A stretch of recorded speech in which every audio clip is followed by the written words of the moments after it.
E aí, tudo bem? Vamos para mais uma revisão aqui da lição. Chegamos na lição de número 11 já, hein? Final de ano chegando. Daqui a pouco também tô fazendo uma visita aí pro Brasil para passar as festividades junto com a família. Lição de número 11 tem como título... Eu até esqueci o título. É um título bem normal. Vivendo, acho que na Terra Prometida, alguma coisa assim. Porque pra mim tinha que ser mais um clickbait nesse caso aí. Um tipo de YouTube. Tretas da família dentro já da Nova Terra. Alguma coisa assim. Porque essa lição ela traz um contexto bastante interessante. Em que não há nem inimigos e amigos. São simplesmente um desentendimento. Em que um vai acusar o outro e a gente vai descobrir o que acontece, né? Então, contextualizando a história em si... Nós temos então 2,5 tribos que ficariam de um lado do Jordão e todas as outras 9,5 ficariam do outro. Então Ruben e Gad e metade de Manassés de um lado, metade de Manassés e as outras 9 do outro. E eles se dividiram assim, né? Já tinham pedido bem antes, a gente viu isso lá no capítulo 2 mesmo, já que eles já tinham pedido terra e tudo mais, então até já estava tudo alinhado há muito tempo, então o combinado não saiu caro.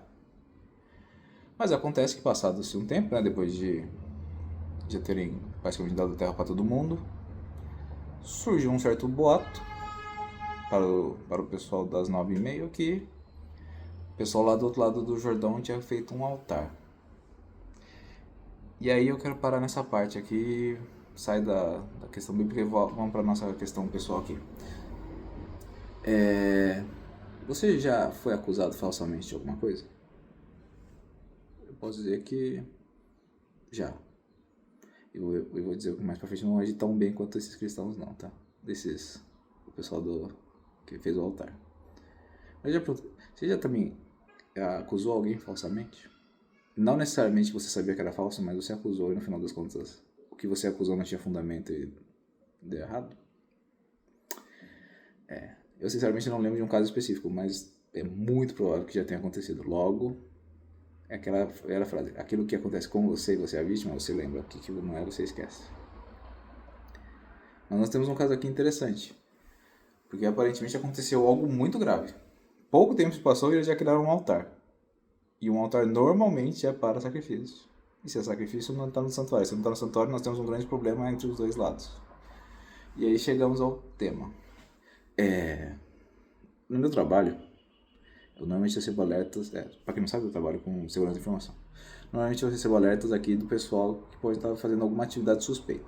Então, a atividade suspeita não necessariamente é algo malicioso, mas temos que investigar. E às vezes eu esqueço que, tipo, a minha função e pergunto para as pessoas de forma mais tranquila, né? Tá, você fez tal coisa em tal horário? E às vezes as pessoas, provavelmente entendendo um nível de hierarquia diferente, né? Parece que eu sou um policial. Elas têm um pouco de medo de falar comigo. Então não, elas me explicam a vida se precisa for, mas elas querem mostrar que elas não fizeram algo de errado, né? E é um ponto engraçado isso, né? Porque do meu lado é uma pergunta bem honesta e tranquila, assim, você fez tal coisa só pra gente garantir e tal? E aí ela me conta uma história e tudo mais. Mas às vezes, esses são os casos bonitos, mas nem todos os casos são tão bonitos assim, não que necessariamente tenham casos tão feios, mas recentemente me ligaram durante a noite e falaram que tinha um caso bastante suspeito, em que uma pessoa tinha plugado algum objeto no USB do computador corporativo. Isso à meia-noite e pouco. Que gostoso. Me ligaram só pra isso. Minha reação foi uma só. Bloqueia a máquina. Não faz parte da política da empresa plugar coisa USB no equipamento. Me vai fazer à meia-noite? Bloqueia a máquina. E voltei a dormir. Se a pessoa estava fazendo algo bom ou ruim, bem pra vida, não me interessa. Bloqueada a máquina, só fomos voltar ela meio-dia do dia seguinte. Até descobrir o que ela estava fazendo, qualquer ideia brilhante dela de fazer meia-noite. No final, ideias mirabolantes como sempre, né? Mas enfim, o ponto central é, há momentos que quem está num momento de decisão precisa tomar uma decisão difícil. E com as evidências você toma a decisão. Felizmente no caso de Israel, Josué tinha mais tempo. E ele então vai, chama uma galera, faz uma comitiva de cada uma das tribos e manda para lá para ver o que está acontecendo. E lá eles descobrem de fato. Acho que foi um grande mal entendido. É interessante, eu recomendo que você leia o 24 inteiro, tá? O capítulo 22 inteiro, perdão. Que ele é bastante denso, mas ao mesmo tempo ele é bastante interessante para mostrar como os dois lados no final das contas estão certos. Finés vai falar pelo lado das 9h30 e falam, né, que para não descambar pro lado do mal, já sabe o que aconteceu no passado. Então eles traçam uma história que fala assim, ó, a gente já sabe o que aconteceu no passado, não cometam outra vez. E até aí, se você para nessa parte da história, realmente pensa, vai ter que ter uma baita de uma explicação boa pra Ruben e Gade saírem dessa, né?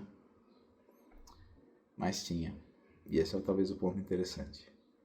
A ideia deles é muito boa, se a gente for pensar. Eles queriam fazer um altar para mostrar que o mesmo Deus que que o pessoal do outro lado do rio serviam é o mesmo Deus deles. Que foi quem trouxe eles até ali e deu a terra também para os outros. Isso é muito bonito, muito belo. Mas eu queria deixar uma advertência para todo mundo aqui, para uma coisa importante. Quando você for fazer uma coisa que você sabe que é suspeita, não necessariamente ruim, mas você já sabe que é suspeita. Na verdade, você tem uma boa intenção, você sabe que a ideia é boa, mas ela acaba sendo suspeita. Avisa. Avisa para quem importa. E aqui eu não estou falando nem como questão corporativa. Serve para corporativa, serve para justiça e serve também para o seu relacionamento, por exemplo. Vou te dar um exemplo na minha vida pessoal. Vamos supor que, como vocês sabem, estou namorando e tal. Imagine que eu posto uma foto no Instagram com uma prima minha. Só que minha namorada não conhece ela. E só que eu não aviso ela, não falo nada. Eu só posto, boto ainda um coração na foto e vou embora. Teoricamente fiz algo de errado? Não, só postei uma foto com minha prima e dizendo que eu tenho um grande afeto por ela. Beleza. Mas você entende que muitos dos problemas seriam evitados simplesmente se eu avisasse o que eu estava fazendo? Desse contexto para minha namorada e tudo mais? É nesse aspecto que eu gostaria que você pensasse. Muitas das coisas que a gente pode fazer são boas ideias, e agora estamos falando do evangelho mesmo. Você pode ter uma boa ideia, interessante, mas se ela levanta suspeitas, pelo menos avisa para ver se alguém concorda e se tem uma boa sugestão. Vou te dar um exemplo simples. Vai que você quer evangelizar num bar. Importante levar o evangelho, beleza. Mas também evita, sei lá, tirar uma foto em que você também está segurando um copo, né? Não estou endossando beber, tá? Mas eu já estou falando que exatamente esse é o ponto. Tenta simplesmente mostrar que você não está compartilhando a mesma prática desse tipo de coisa. Porque é aí que é o grande problema. Você está fazendo algo certo, mas pode ser totalmente invalidado porque você fez algo suspeito, não necessariamente ruim. E daí pra frente, fofoca e tudo mais, até você consertar, digamos assim, entre aspas, tudo que você fez, já vai ser um bom tempo e energia. Então esse é um ponto importante pra gente ter pra vida. Claro que eu recomendo muito que você leia as lições que são aprendidas na quinta-feira da lição. São muito boas. Em destaque, uma que fala sobre sacrifícios. Em que as tribos que estavam, as 9h30 que estavam lá do Jordão, estavam dispostas a ceder terras para que as outras ficassem unidas a elas, para que não houvesse chance de problema. Eu te pergunto, quanto você tem vontade de ceder em base a não ter conflitos? Bem, no final das contas, eles se entenderam e continuaram servindo a Deus. Por hora. Se você ver um pouco, se você simplesmente virar para o próximo livro, você já vai ver que disso não valeu muita coisa. Mas por enquanto, nesse momento, a treta foi solucionada e eles viveram um pouco mais felizes, mas não para sempre. Grande abraço e até a próxima.